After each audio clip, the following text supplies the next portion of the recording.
مولانا ابوالکلام آزاد کے خیالات و افکار کو ہندوستان کے کروڑوں مسلمانوں نے تحریک پاکستان کے دنوں میں یک زبان ہو کر مسترد کر دیا تھا اور اپنی وابستگی صرف اور صرف قائد اعظم ہی سے رکھی۔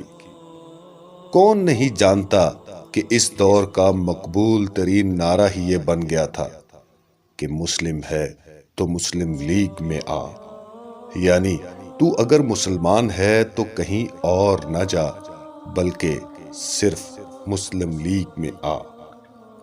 تحریک پاکستان کے دوران مسلمانان ہند نے قائد اعظم کے مقابلے میں مولانا آزاد کو اہمیت نہیں دی تھی۔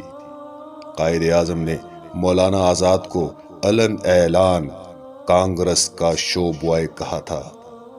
مطلب اس طنز کا یہ تھا کہ ہندوؤں کے اندر وہ محض دکھاوے کے مسلمان صدر ہیں۔ مولانا آزاد ایک بہت بڑے عالم دین ہونے کے باوجود نہ جانے کیوں اچانک سیاست کی گلی کوچے میں جا نکلے، اور اس طرح جا نکلے کہ اسلام کا تمام بوریا بستر بھی لپیٹ کر اپنے ساتھ لے گئے۔ اسی باعث مولانا سید ابوالعالی مودودی نے ایک دور میں ان کے بارے میں بہت خوبصورت اور جامع تبصرہ کیا تھا کہ مولانا نے نماز کے لیے آذان تو دی مگر اس کے بعد جا کر خود گہری نیند سو گئے۔ مولانا حسین احمد مدنی نے تو مسلمانان ہند کے لیے سواد اعظم سے ہٹ کر، وطن کی بنیاد کو اسلام سے ہٹ کر سرزمین کو قرار دیا تھا۔ اس غلط انداز فکر پر حکیم الامت نے شہرہ آفاق شعر لکھے: عجم ہنوز نہ داند رموز دیں ورنہ، ز دیوبند حسین احمد اینچے بول اجمی است۔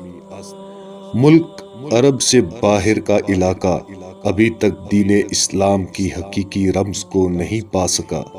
اگر پا چکا ہوتا تو دیوبند کے اسلامی مدرسہ کے حسین احمد مدنی یہ تعجب کی بات نہ کرتے کہ ملت کا تعلق وطن سے ہے، مذہب سے نہیں۔ یہ ان کے منہ سے کیا حیران کن بات نکلی ہے۔ سرود بر سر منبر کے ملت از وطن است، چه بے خبر مقام محمد عربی است۔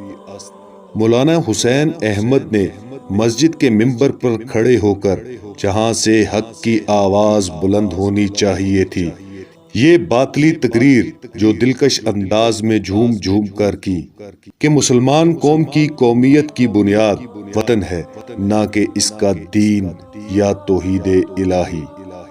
بمصطفیٰ برساں خیش را کے دین ہما اوست، اگر با او نہ رسیدی تمام بو لہبی است۔ حسین احمد اور تمام مسلمانوں کو مخاطب کرتے ہوئے اپنے آپ کو محمد صلی اللہ علیہ وآلہ وسلم تک پہنچاؤ۔ مراد ہے اپنی زندگی کے ہر شعبے میں، چاہے وہ خفی ہو یا جلی، ظاہر ہو کہ باطن، قرآن و سنت کے ذریعے دیے گئے نبی صلی اللہ علیہ وآلہ وسلم کے نظام کو پیش نظر رکھو۔ اگر ایسا نہیں کرو گے اور اس سے ہٹ کر فکر عمل کی کوئی دنیا بساؤ گے تو چاہے وہ دنیاوی اعتبار سے اور ظاہر کتنی ہی دلکش کیوں نہ ہو، ابو لہب کی دنیا ہوگی۔ قوم مذہب سے ہے، مذہب جو نہیں تم بھی نہیں، جذبے باہم جو نہیں محفل انجم بھی نہیں۔